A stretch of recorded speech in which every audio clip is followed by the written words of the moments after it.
Kita ada di khotbah berseri minggu yang ke-19, Hikmat Amsal melalui lensa Injil.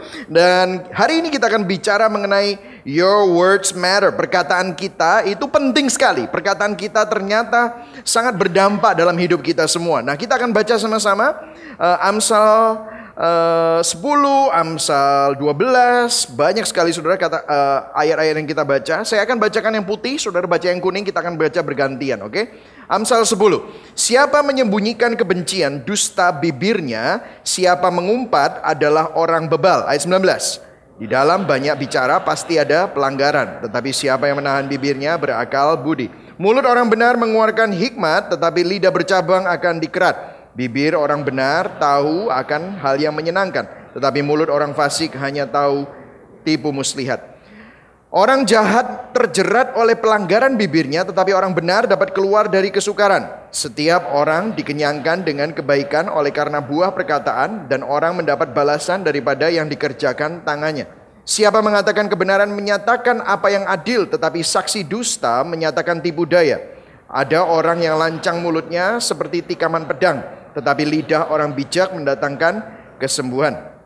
Jawaban yang lemah lembut meredakan kegeraman, tetapi perkataan yang pedas membangkitkan marah. Ayat 4. Lidah lembut adalah pohon kehidupan, tetapi lidah curang melukai hati. Amsal 16. Hati orang bijak menjadikan mulutnya berakal budi, dan menjadikan bibirnya lebih dapat meyakinkan. Ayat 28. Orang yang curang menimbulkan pertengkaran, dan seorang pemfitnah menceraikan sahabat yang karib. Jikalau seseorang memberi jawab sebelum mendengar, itulah kebodohan dan kecelaannya. Ayat 21. Hidup dan mati dikuasai lidah, siapa suka menggemakannya akan memakan buahnya. Amsal 24, siapa memberi jawaban yang tepat mengecup bibir. Amsal 25 ayat 11, perkataan yang diucapkan tepat pada waktunya adalah seperti buah apel emas di pinggan perak. Dengan kesabaran seseorang penguasa dapat diyakinkan, dan lidah lembut mematahkan tulang. Amin. Berbahagialah orang yang mendengar firman Tuhan, memelihara dalam hatinya dan melakukan dalam hidupnya. Nah saudara, kita bicara mengenai perkataan, karena perkataan adalah hal yang mendasar, yang menjadi sarana komunikasi. Tetapi bukan cuma hanya itu. Ini merupakan suatu kebutuhan emosional dan jiwa bagi setiap manusia. Itulah sebabnya apa yang kita perkatakan itu sangat penting. Bahkan kitab Amsal selain kebijaksanaan, dia bicara banyak mengenai perkataan. Makanya ayatnya banyak sekali. Nah, kita akan bicara 3 poin hari ini. Yang pertama adalah perkataan kita memiliki kekuatan. Kemudian yang kedua, karakter perkataan yang alkitabiah itu seperti apa. Dan bagaimana perkataan kita diubahkan dan disembuhkan, karena ternyata perkataan kita ini penuh dengan dosa. Nah saudara, saya mau berkata sedikit mengenai yang pertama. Are you ready? Ya saudara ya. Nah, perkataan kita memiliki kekuatan. Tetapi begini saudara, perkataan kita memang memiliki kekuatan, tetapi saya kurang setuju kalau perkataan kita memiliki kuasa. Itulah sebabnya saya memakai kata kekuatan. Karena gini, konsep perkataan kita memiliki kuasa itu beda dengan perkataan kita memiliki kekuatan. Karena di mimbar-mimbar gereja akhir-akhir ini banyak sekali ajaran sesat yang sudah masuk, bahwa perkataan kita itu memiliki kuasa. Itu berasal dari pencampuran antara buku The Secret. Saudara kalau tahu buku The Secret, itu Rhonda Byrne, tentang the law of attraction. Bagaimana yang positif menarik yang positif. Ini juga dianut oleh Word of Faith. Word of Faith itu ada pengajar-pengajar sesat yang berbicara bahwa iman kita kalau diperkatakan akan menciptakan. Nah, mungkin saudara tahu ada gereja-gereja yang mempunyai doktrin seperti itu. Itu bukan doktrin Alkitab. Jadi law attraction, iman yang menciptakan, yang diperkatakan itu nanti akan menjadi suatu kenyataan. Itu bukan Alkitab dan bukan kekristenan. Karena begini saudara, kita ini bukan Tuhan. Kita tidak maha kuasa, kita terbatas, kita berdosa. Tanpa penebusan Kristus, kita adalah ciptaan yang rusak dan berdosa. Nah, di dalam Kristus, gambar Allah yang rusak itu memang dipulihkan. Dan kita memang menerima kuasa, tetapi kita menerima kuasa itu dipakai untuk menjadi saksi. Untuk memuliakan Tuhan dan memberitakan Injil. Bukan untuk hidup seenak kita, untuk memanifestasikan misalnya kekayaan emas, tanah gitu ya, rumah mewah, terus udah gitu kapal pesiar atau Ferrari. Bukan itu saudara. Hidup kita sesuai dengan kehendak Tuhan, bukan untuk menarik kemakmuran, bukan berkuasa untuk memanifestasikan apa yang daging kita mau. Jadi ini beda dengan words with power to create. Bukan ya saudara ya. Nah mungkin saudara pernah baca buku, ada gereja-gereja besar yang menganut seperti itu. Itu saya mau kasih tahu kepada saudara bahwa itu bukan kekristenan dan itu adalah ajaran yang sesat. Itu adalah word of faith movement yang dibungkus dengan ayat-ayat Alkitab tetapi salah kaprah. Bahkan bapak-bapak gereja kita, kalau kita membaca buku-buku tentang sejarah gereja, itu sudah dinyatakan bidat, saudara ya. Nah bahayanya yang menyedihkan ini masuk di gereja-gereja, terutama gereja karismatik. Itu yang menyedihkan, saudara. Nah tetapi apakah perkataan kita memiliki kekuatan? Yes, perkataan kita sangat-sangat berdampak. Nah yang pertama, poin saya yang pertama dari satu ini, poin satu yaitu 1A. Perkataan kita memiliki kekuatan dan berdampak kepada orang yang mendengar perkataan kita. Nah kita lihat ya, di Amsal 12 ayat 18, ada orang yang lancang mulutnya seperti tikaman pedang dan lidah orang bijak mendatangkan kesembuhan. Kalau kita mengucapkan suatu perkataan, kita tidak akan pernah bisa menarik perkataan itu kembali. Karena kalau kata-kata itu sudah diucapkan dan kata-kata itu misalnya membangun, puji Tuhan, baik. Karena itu akan membekas pada hati seseorang kalau kata-kata itu positif. Tetapi kalau kata-kata itu buruk atau kata-kata itu menyakitkan dan pedas, apa yang terjadi? Itu akan membekas juga di hati orang yang mendengarnya. Bahkan dikatakan di sini seperti tikaman pedang. Nah saudara, kalau saudara punya pedang terus ditusukkan orang, kalau orang itu tidak mati maka akan ada luka. Kalau pedangnya dicabut, lukanya nggak bisa dicabut, saudara. Betul saudara? Itu akan membekas. Begitu juga dengan perkataan kita. Tidak bisa dianulir. Kata-kata kita ini ada efeknya, ada kekuatan. Kalau kata-katanya positif, maka kekuatannya akan membangun. Tetapi kalau kata-katanya buruk, maka perkataan itu memiliki efek yang merusak. Dan sebenarnya tidak bisa dihilangkan sepenuhnya. Meskipun saudara sudah minta maaf. Ini seperti pedang yang ditikamkan. Kalaupun kita mencabut pedangnya, lukanya akan tetap ada. Kalaupun sembuh, bekasnya akan tetap ada. Karena itu, perkataan kita itu berdampak kepada orang yang mendengarnya dan bisa melukai seseorang. Saya nggak tahu berapa kali saya mengkonselingi banyak orang yang sudah umurnya 50 tahun, ada yang 40 tahun. Tetapi jati dirinya rusak karena apa yang pernah dikatakan orang tuanya pada waktu masih kecil. Apa yang dikatakan oleh sahabatnya, kakaknya. Apa yang dikatakan oleh pasangannya. Sehingga apa yang terjadi? Hatinya sakit, saudara. Dan bukan cuma hanya itu, kalau saudara baca di Amsal 18 ayat 21, kita baca sama-sama ayat A-nya 21, 1, 2, 3. Hidup dan mati dikuasai apa? Lidah. Terus baca, siapa suka mengembangkannya akan memakan buahnya. Jadi bukan cuma hanya melukai, tetapi bisa mematikan, saudara. Oh masa sih pastor, ini bisa mematikan? Yes. Saudara, saya pernah ketemu dan melayani orang yang ada di dalam penjara. Dan saya mengkonselingi dia membunuh seseorang, dia mengalami dia harus menjalani hukuman yang kira-kira 25 tahun lebih. Dia membunuh seseorang, dia kilaf, naik pitam. Karena perkataan seseorang, dia bunuh orang itu. Sehingga secara fisik, ternyata berdampak secara fisik. Kenapa? Ada pembunuhan gara-gara perkataan. Saya pernah ketemu sama orang yang karena perkataan orang tuanya terhadap dia bertahun-tahun diulang-ulang sampai orang itu akhirnya kehilangan harapan dalam kehidupannya dan bunuh diri, saudara. Jadi ternyata dampak perkataan ini sangat luar biasa karena melukai hati dan juga bisa mematikan jiwa. Jadi bukan cuma hanya secara fisik, perkelahian bisa terjadi gara-gara perkataan. Betul, saudara? Bahkan kalau saudara baca sejarah, perang bisa dimulai gara-gara perkataan. Jadi perkataan ini dampaknya luar biasa. Bukan hanya secara fisik, tapi secara psikis. Ada orang yang kepahitan, ada orang yang sakit hati, luka batin, gangguan mental. Ini gara-gara apa? Bertahun-tahun mengalami toxic words. Kata-kata yang meracuni hatinya, meracuni jiwanya. Dan bukan cuma hanya secara psikis, bukan hanya secara fisik, tetapi juga secara komunal. Kalau sudah baca di Amsal 16 ayat 28, orang yang curang menimbulkan pertengkaran dan seorang pemfitnah menceraikan sahabat karibnya. Itu berarti apa? Secara komunal. Sahabat karib itu bisa hancur, relasi bisa hancur gara-gara apa? Kata-kata. Pernikahan hancur gara-gara apa? Kata-kata. Komunitas bisa bubar, berantem sendiri gara-gara gosip. Kata-kata yang menyakitkan.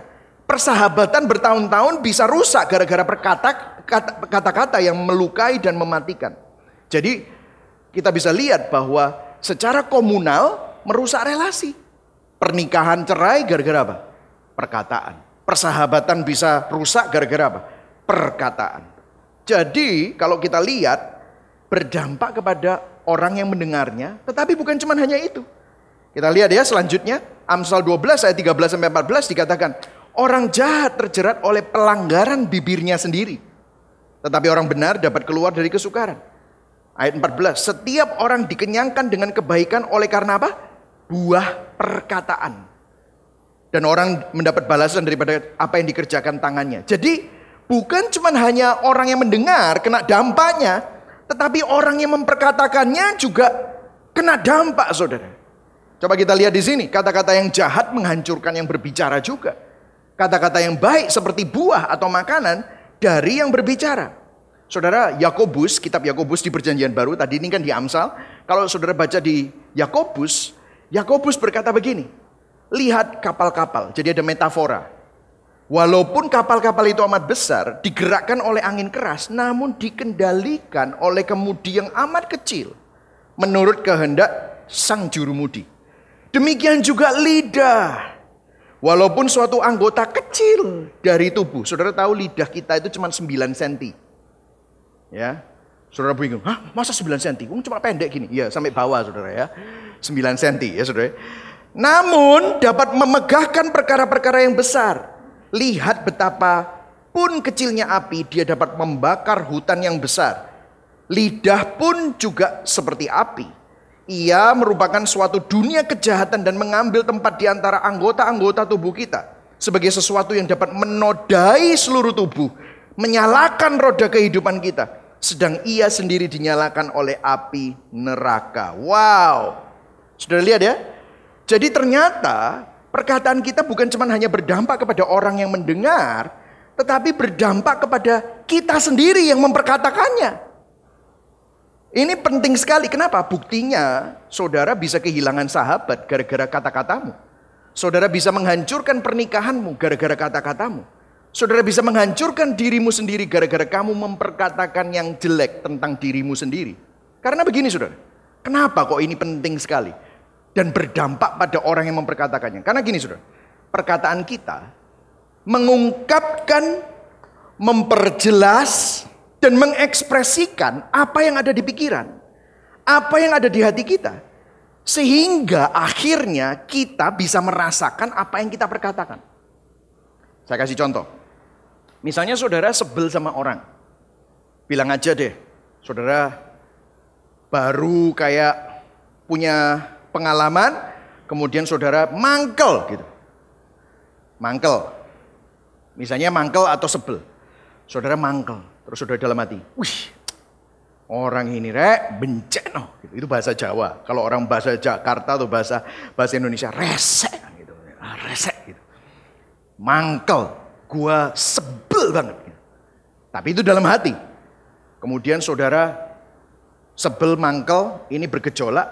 Terus habis itu saudara mulai ngomong. Aku benci. Bahasa Surabaya itu enak ya. Bukan aku sangat benci, tapi benci. Kalau mau lebih lagi, benci gitu. Nah, saudara dengarkan. Saudara mulai mengungkapkan itu, benci sama dia.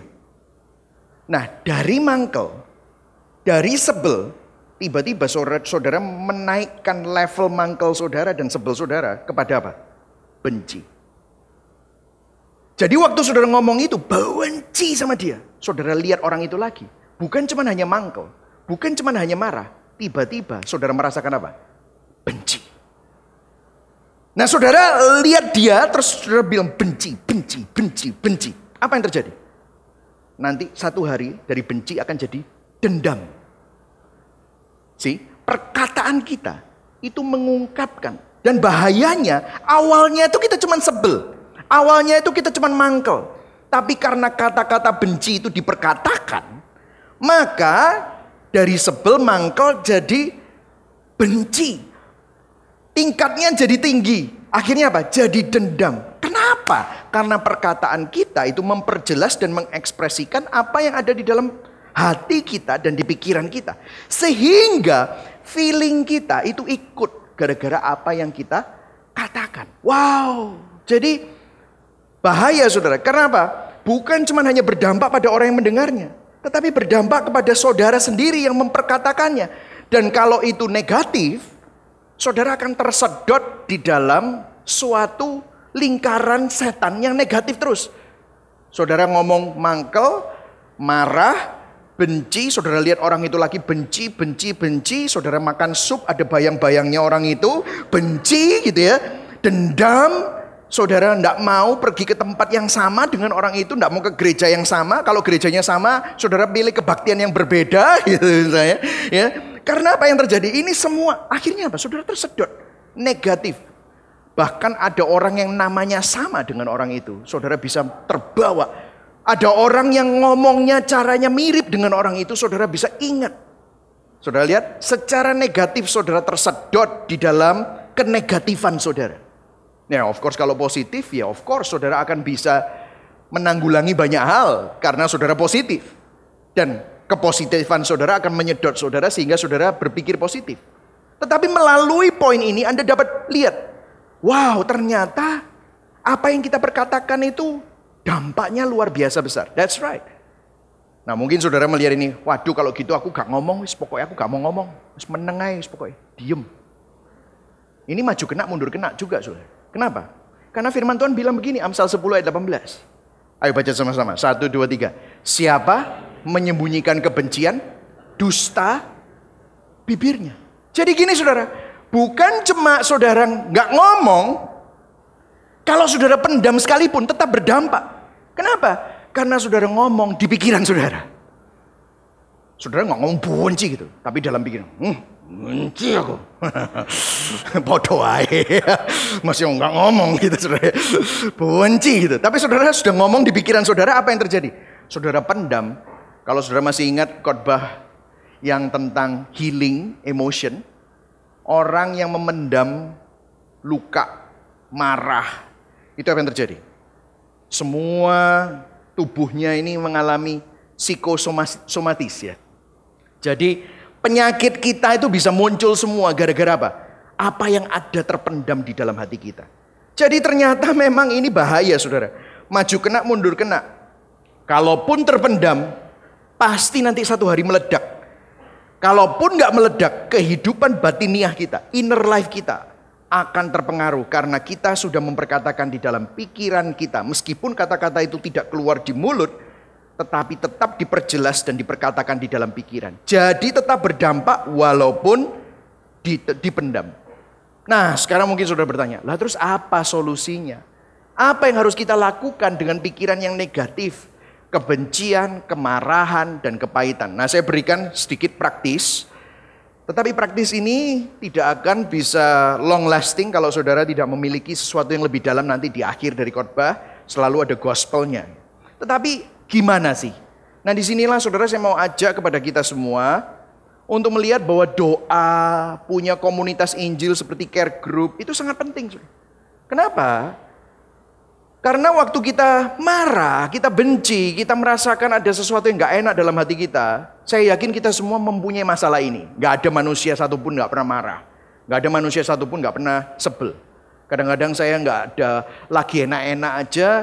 Saya bisa berantem sama istri saya gara-gara ada orang motong mobil saya di jalan raya gitu ya. Itu aja bisa marah. Ini pendeta saudara, sama aja saudara kita semua kayak gitu. Tapi gimana caranya kita bisa mengatasi ini semua? Bawa dan akui di hadapan Tuhan lewat doa. Serta bawa dan bicarakan dengan saudara seiman melalui komunitas Injil. Itu akan membantu kita untuk bisa memproses serta menyembuhkan hati kita dengan pandangan Injil.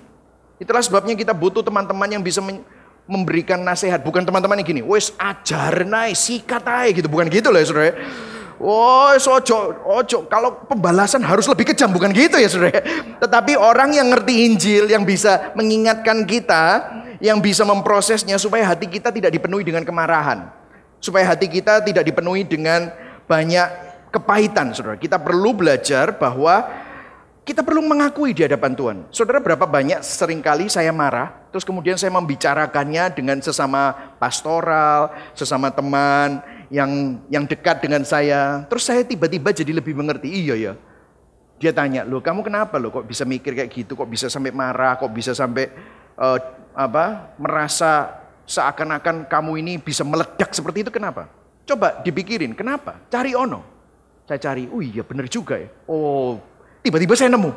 Oh, berhalanya ini. Oh iya Tuhan.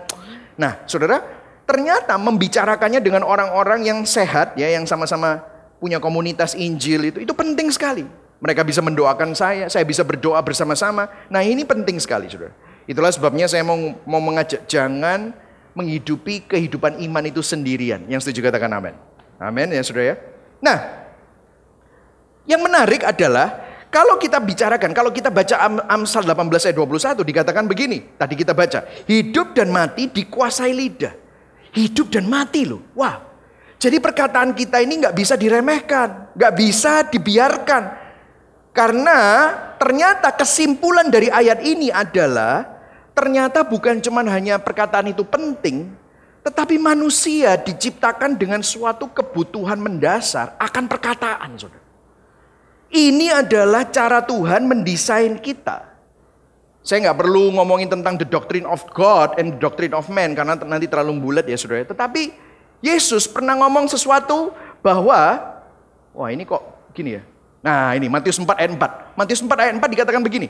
Tetapi Yesus menjawab, waktu itu Yesus bilang tentang bahwa manusia itu nggak bisa hidup dari makanan saja. Dia berkata begini, Yesus menjawab, ada tertulis, manusia hidup bukan dari roti saja. Tetapi, baca sama-sama, dari setiap firman yang keluar dari mulut Allah. Firman di situ bicara tentang perkataan Allah. Jadi manusia nggak bisa cuma hanya makan. Ada orang yang bilang gini, aku nggak butuh siapa-siapa. Pokoknya aku punya makanan, wis cukup gitu. Nggak bisa, saudara. Manusia bukan cuma hanya hidup dari roti saja, tetapi dari setiap firman, perkataan Allah yang keluar dari mulut Allah. Itulah sebabnya setiap manusia mempunyai longing. Ada dambaan di dalam setiap hati manusia akan perkataan. Dan perkataan itu dapat membangun dirimu sendiri atau menghancurkan dirimu sendiri. Dan itu akan keluar dengan perkataan saudara, dapat membangun seseorang dan menghancurkan seseorang juga. Dari dalam dan dari luar. Maksudnya begini, saudara. Untuk supaya saudara dikenal dan dimengerti. Jadi dari dalam kita mengekspresikan diri. Jadi waktu kita mengekspresikan diri, kita menyatakan keadaan perasaan kita dan hati kita. Supaya apa? Orang bisa tahu kita. Orang bisa mengerti kita. Tetapi nggak cuma hanya dari dalam. Tetapi kita juga perlu diafirmasi dari luar. Sehingga orang tuh bilang, oh aku ngerti kamu itu opo kayak gini. Bro, aku apresiasi ya. Kamu tuh udah jujur. Jadi dihargai, divalidasi. Itu merupakan kebutuhan dasar manusia. Manusia diciptakan dengan suatu kebutuhan mendasar akan perkataan. Perkataan itu dari dalam kita. Untuk kita supaya dapat dikenal. Makanya saudara pernah gak ketemu sama orang yang kok kayaknya ngomong sama orang ini tentang dirinya terus. Ngomongnya tentang awake dhewe terus. Itu kompensasi, saudara. Dia cari perhatian. Kenapa? Karena mungkin kurang diperhatikan. Makanya dia merasa kalau ketemu sama teman atau teman baru, dia cerita tentang dirinya supaya apa? Dia itu butuh ada yang memvalidasi. Kamu tuh berharga. Diafirmasi. Makanya ya suami istri kalau istrinya tidak pernah memuji suaminya, suaminya dapat pujian dari luar. Makanya dia dekat sama orang-orang yang luar itu daripada sama kamu. Sama juga suami juga gak pernah mengafirmasi dan memuji istrinya. Istrinya dapat pujian dari tetangganya. Ya saudara. Ya kan?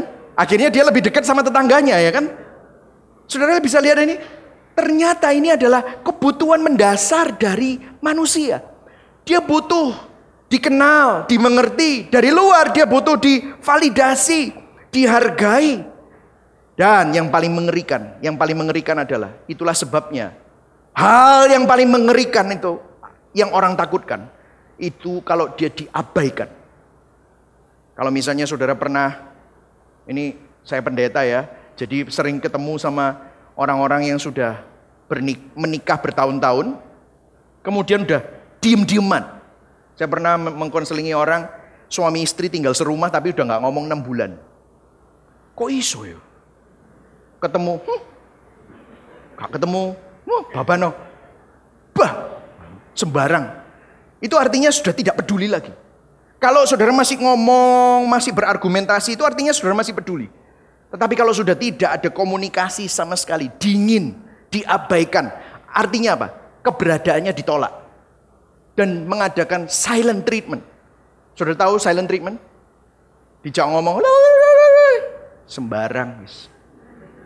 Opo jaremu, babah, gitu saudara. Menengai, diam. Apa katamu? Kalau bahasa Inggrisnya talk to the hand. Oh gitu kan. Ngomong ambek gila. Malas aku. Gitu. Apa yang terjadi? Ini adalah kalau saudara menurut ilmu psikologis ya. Silent treatment itu membiarkan seseorang baik itu anak atau pasangan atau orang tua dalam bentuk didiamkan. Itu adalah abuse.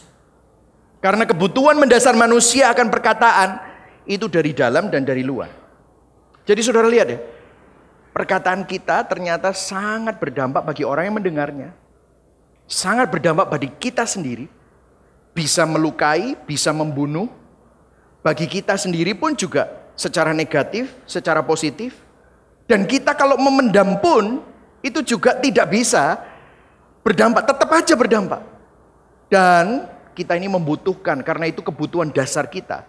Dari luar dan dari dalam. Kita sendiri, kalau saudara dengarkan enough kata-kata, kamu gak berharga, kon goblok memang. Kon itu gagal. Saudara katakan itu terus kepada dirimu. Apa yang terjadi? Jiwamu hancur. Orang lain dari luar katakan, dari dalam kamu juga katakan. Apa yang terjadi? Kamu depres pasti. Putus asa. Jadi saudara lihat ya, perkataan ini tidak bisa diremehkan. Nah, apa? Kita masuk ke dalam poin yang kedua. Karakter perkataan yang alkitabiah. Nah di sini ada 5 saudara. Saya nggak bisa dalam-dalam. Saya hanya sebutkan saja dari apa yang kata Amsal katakan. Karena kalau enggak ini jadi seminar saudara ya. Tapi saya mau jujur. Kalau kita bandingkan perkataan kita yang kita katakan setiap hari ini.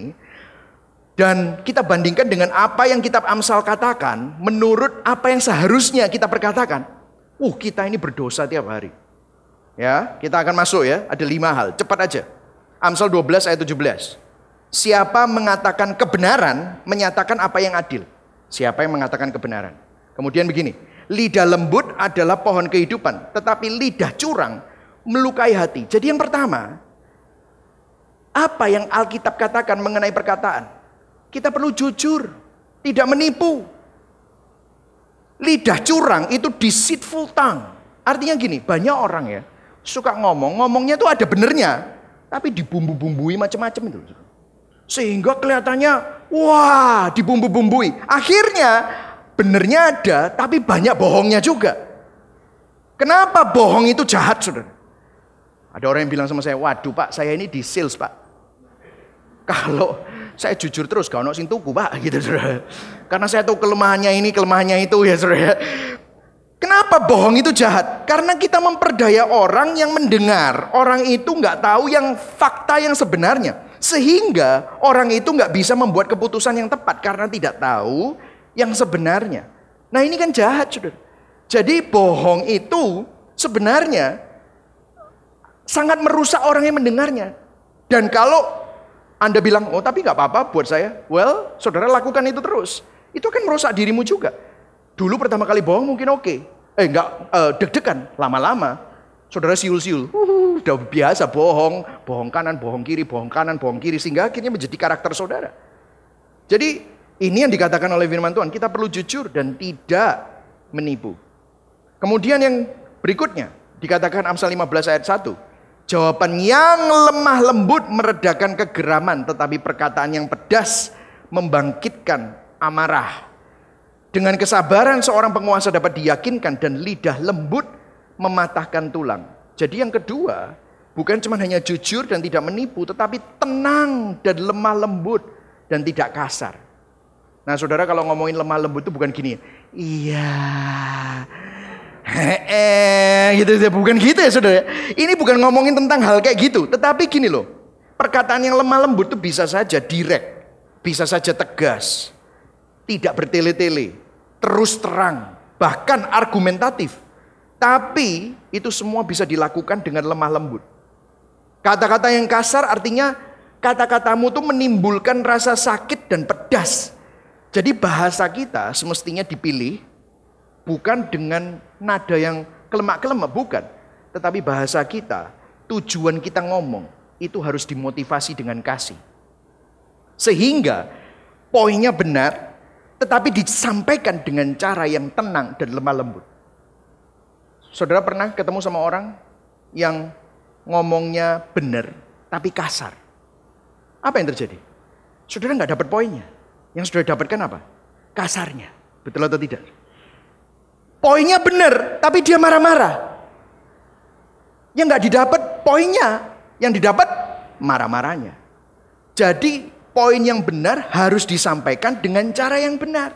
Tenang, lemah lembut dan tidak kasar. Sehingga nada bukan cuma hanya nada, suara bukan cuma hanya suara, itu bukan masalah. Tetapi pemilihan kata, tujuan dari motivasi dari orang itu ngomong, itu dapat nyampe kepada pendengarnya. Yang setuju katakan amin. Yang saudara lihat ini ya, belajar. Kemudian yang ketiga, bibir orang benar tahu akan hal yang menyenangkan. Tetapi mulut orang fasik hanya tahu tipu muslihat. Nah bahasa Inggrisnya lebih jelas. The lips of the righteous know what is fitting. Fitting itu tepat, sesuai, tidak asal, dan tidak ceroboh. Jadi artinya gini, tepat dan sesuai. Saya kasih contoh ya, ini cepat saja.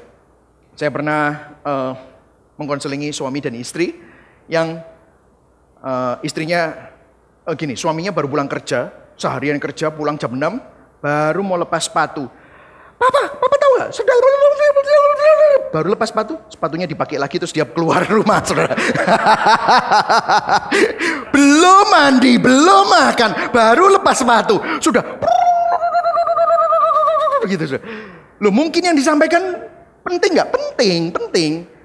Yang disampaikan urgent nggak? Urgent, tapi kurang tepat dan kurang sesuai waktunya. Belum makan, belum mandi, sama suami juga gitu.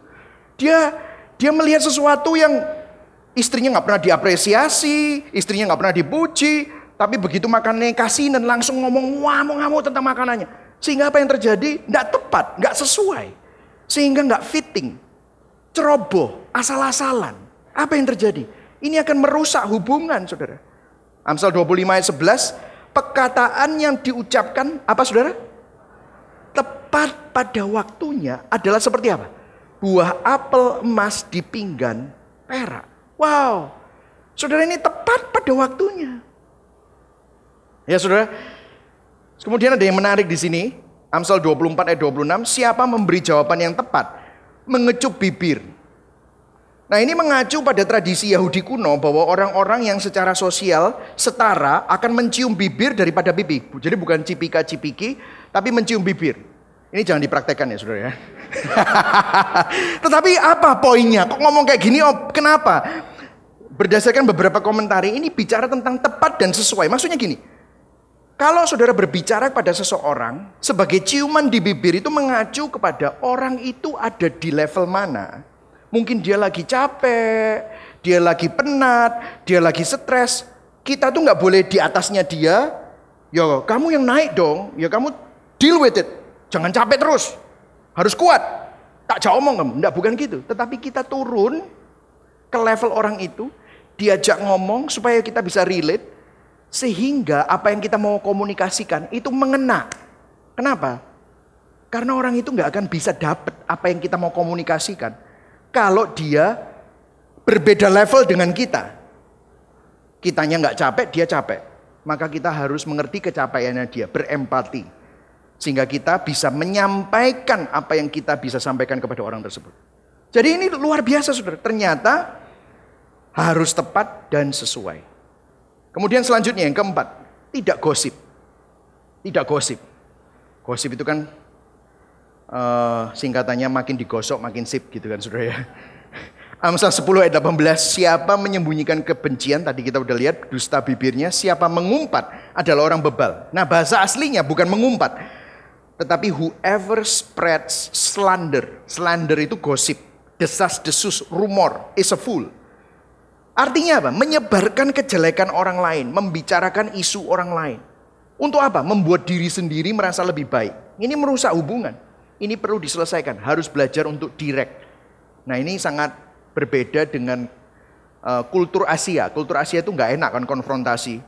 Jadi kita ngomong sama orang, habis itu ngomong, cok ngomong-ngomong loh ya, aku ngomong gini ya.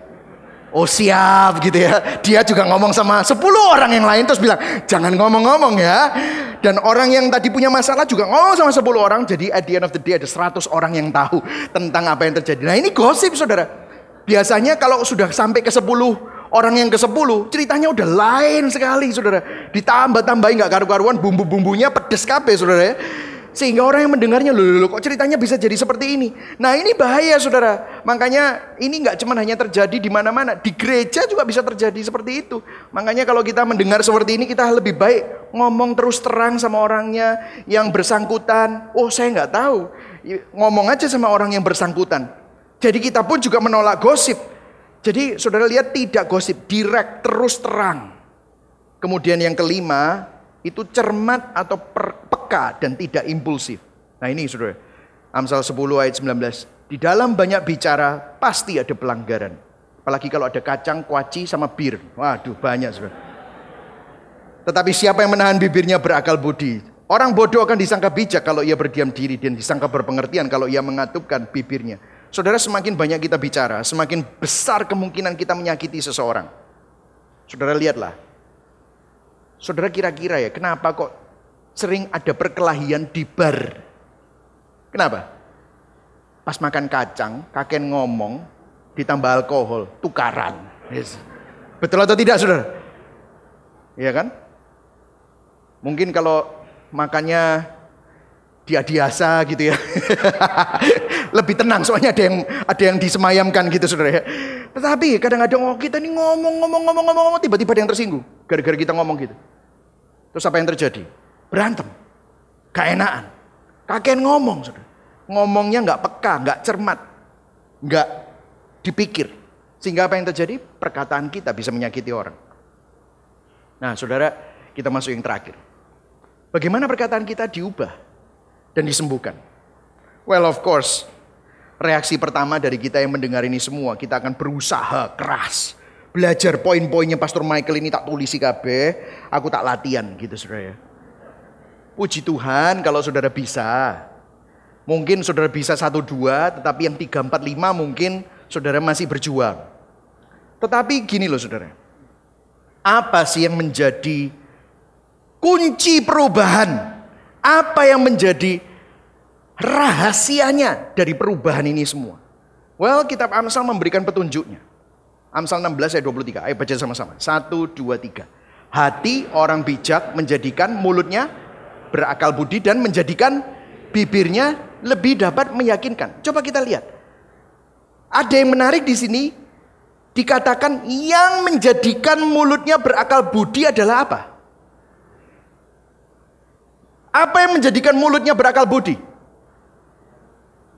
Kata-kata pertama dari ayat ini apa? Hati. Saudara tahu, kita ini nggak bisa berubah dari luar ke dalam. Saudara, saya kasih seminar, saudara bisa pergi ke motivator manapun untuk cara berkomunikasi, teknik-teknik dan tip-tip untuk bisa berkomunikasi, tidak akan bisa merubah hatimu. Karena itu, satu-satunya yang benar-benar dapat mengubah perkataan kita adalah perubahan di dalam hati. Perubahan yang sejati hanyalah dapat terjadi melalui perubahan dari dalam hati. Yesus pun memakai kata-kata hati itu dari Amsal 16 ayat 23, bahkan Amsal 4 ayat 23 berkata, jagalah hatimu dengan segala kewaspadaan, karena dari situlah terpancar kehidupan. Lah perkataan kita kehidupan. Perkataan kita ini asalnya dari mana? Mengungkapkan apa yang ada di dalam hati. Jadi ternyata Yesus juga bilang begini di Matius 4. Dia berkata, jikalau suatu pohon kamu katakan baik, maka baik pula buahnya. Jikalau suatu pohon kamu katakan tidak baik, maka tidak baik pula buahnya. Sebab dari buahnya pohon itu dikenal. Ayat 34 dia mengkritisi orang-orang Farisi, orang-orang ahli Taurat. Dia bilang begini, hai kamu keturunan ular beludak. Dia ngomong tentang Lucifer. Ini keturunan ular gitu saudara ya. Bagaimana kamu dapat mengucapkan hal-hal yang baik sedangkan kamu sendiri jahat? Ayo baca sama-sama yang kuning. 1, 2, 3. Karena yang diucapkan mulut meluap dari hati. Wow, ini rahasianya. Mengapa kita tidak jujur atau menipu? Oh, karena takut nanti kalau aku terus terang, orang tahu asliku. Betul atau tidak? Dari hati. Kenapa kita gak jujur? Karena waktu kita jujur terus terang, kita gak tahu reaksi orang tersebut itu seperti apa. Kita kehilangan kendali. Lose control. Berhala. Berhala di dalam hati. Kenapa kita kasar? Kenapa kita marah? Oh, kita merasa gak dihargai. Merasa harga diri hilang.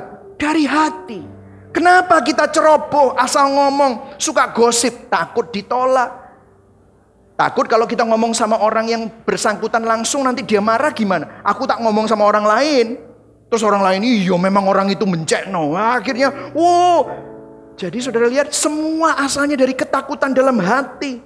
Mengapa kita impulsif, marah, tersinggung? Ini semua melawan semua yang tadi yang baik itu. Kenapa? Semua asalnya dari dalam hati.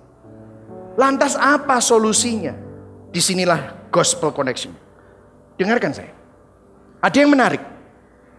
Di kitab Kejadian 11. Di peristiwa Menara Babel.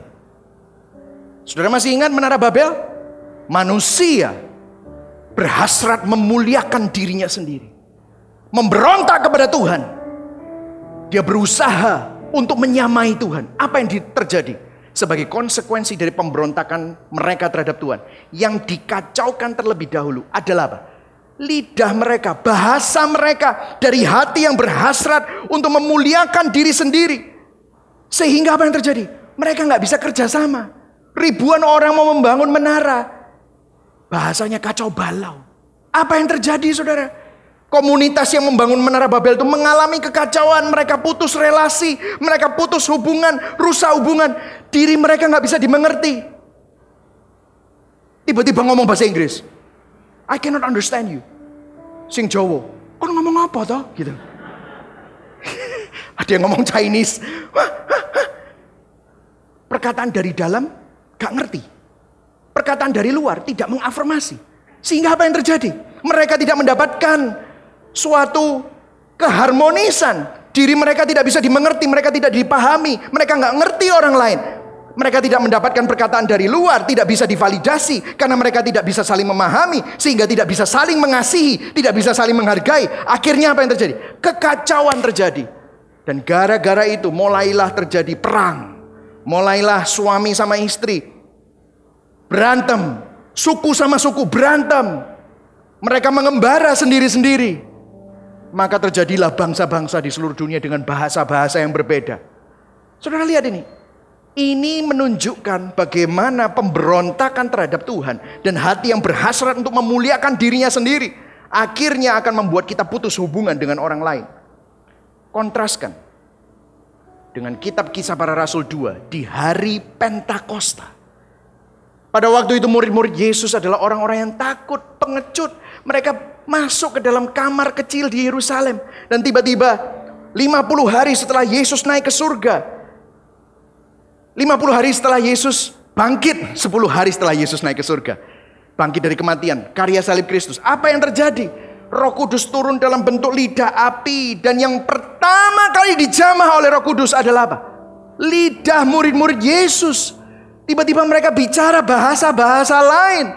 Bahasa ini bukan bahasa roh sekarang yang kita sering dengar itu, bukan. Tetapi bahasa dari bangsa-bangsa yang waktu itu ya, mereka bukan berbahasa-bahasa yang tidak dimengerti, tetapi tiba-tiba mereka mengabarkan Injil dan memberitakan Injil dengan bahasa yang bisa dimengerti oleh orang Yahudi perantauan yang lagi mampir ke Yerusalem untuk merayakan perayaan Paskah. Bahasa Mesir, bahasa Farsi. Loh, ini kan orang-orang Yahudi, orang Ibrani biasa kok bisa bahasa kita. Mereka bingung dan mereka memuliakan Tuhan dan memberitakan Injil. Petrus berkhotbah. Petrus itu ngomongnya asal-asalan loh saudara. Kalau saudara perhatikan sepak terjangnya Petrus, ngomongnya selalu asal bacot gitu. Tetapi apa yang terjadi? Waktu Petrus berkhotbah, saudara baca Kisah Para Rasul 2. Petrus berkhotbah dengan suatu keyakinan. Karena perkataan Petrus adalah perkataan Kristus. 3.000 orang bertobat. Wow, apa yang terjadi? Murid-murid Yesus, hati murid-murid Yesus dipenuhi oleh Roh Kristus. Dari dalam hati yang baru meluaplah perkataan yang diperbarui. Karena perkataan Kristus ada di mulut para murid. Karena hati mereka dipenuhi Kristus. Makanya saudara, ada suatu perubahan yang besar dari perkataan mereka. Karena apa? Hatinya diperbarui. Yang setuju katakan amin. Makanya waktu Yesus berbicara, selama Yesus masih ada di dunia, orang-orang itu kagum. Ada rekam jejaknya di Yohanes 7 ayat 46. Waktu Nikodemus membela Yesus, penjaga-penjaga itu ngomong gini, belum pernah seorang manusia berkata, berbicara seperti orang ini. Karena memang benar, belum pernah ada orang berkata-kata seperti Yesus berkata-kata. Gak ada satu kata pun yang gak perlu.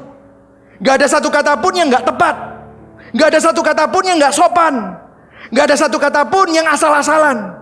Gak ada satu kata pun yang berbau gosip. Tidak ada satu kata pun yang tidak benar. Yesus tidak pernah berbicara ngawur. Dia berbicaranya selalu tepat sesuai. Kristus adalah teladan yang sempurna dalam perkataan. Tetapi lebih dari itu, Yesus Kristus bukan hanya teladan.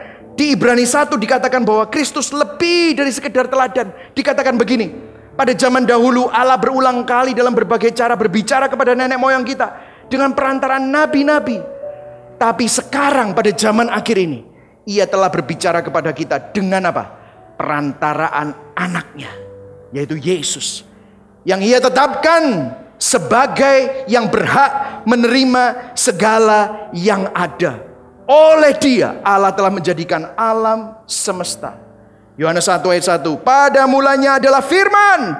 Firman itu bersama dengan Allah. Dan firman itu adalah Allah. Firman itu menjadi manusia, bertabernakel di antara kita.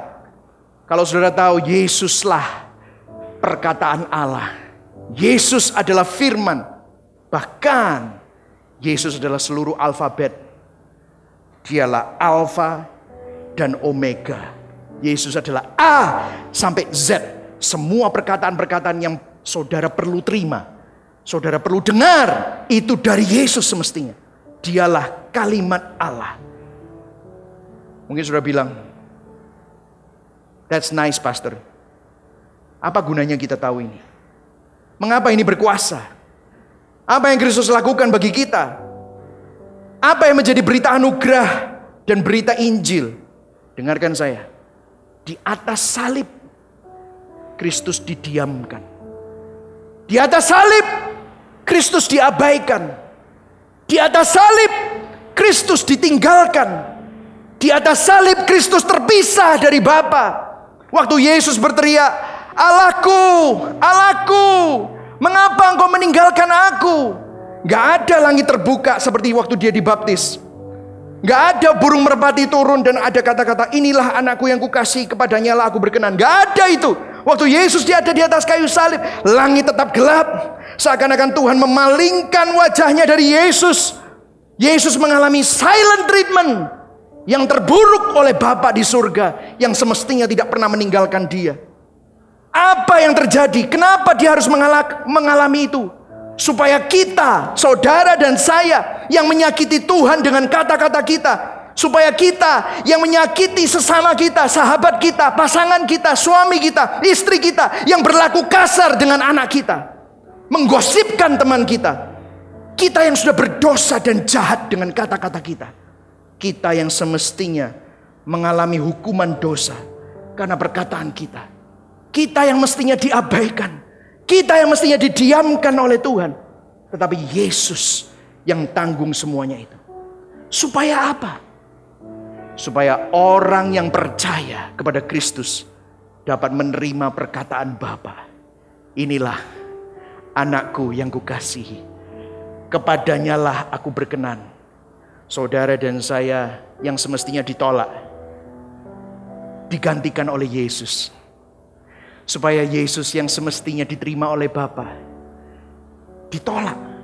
Saudara dan saya yang semestinya ditolak, diterima. Sehingga Bapa bisa ngomong sama Anda. Inilah anakku yang kukasihi. Kepadanyalah aku berkenan. Melalui karya salib Kristus, sekarang saudara dan saya memiliki hati yang baru. Roh Kudus tinggal di dalam kita. Kitalah bait Roh Kudus. Roh Kudus tinggal di dalam hidup saudara dan saya. Hatimu diubah. Kristus diam di sini. Makanya di Roma 8 ayat 15. Kita baca sama-sama yang keras. 1, 2, 3. Sebab kamu tidak menerima roh perbudakan yang membuat kamu menjadi takut lagi. Tapi kamu telah menerima roh yang menjadikan kamu anak Allah. Oleh roh itu kita berseru, ya Aba, ya Bapa. Ayat 16 baca sama-sama. Roh itu bersaksi bersama-sama dengan roh kita bahwa kita adalah anak-anak Allah. Berikan kemuliaan buat Tuhan Yesus. Itulah Injil. Kita yang mestinya ditolak, diabaikan, didiamkan. Sekarang Tuhan berkata di dalam hati kita. Roh Kudus bilang, kamu anak Allah. Inilah anakku yang kukasihi. Kepadanyalah aku berkenan. Apakah kita dapat perkataan dari luar? Yes, Injil Kristus bilang, kamu diampuni. Kamu orang benar. Kamu anak. Bukan lagi hamba. Bukan lagi orang yang ditolak. There is no more condemnation for those who are in Christ Jesus. Amin saudara. Jadi kalau saudara renungkan ini, Roh Kudus memberikan perkataan dari dalam. Injil Kristus memberikan perkataan dari luar. Renungkan ini terus menerus. Aplikasikan ini di dalam hati kita. Terima ini dalam hati kita. Internalisasikan di dalam hati kita. Sehingga saudara aman.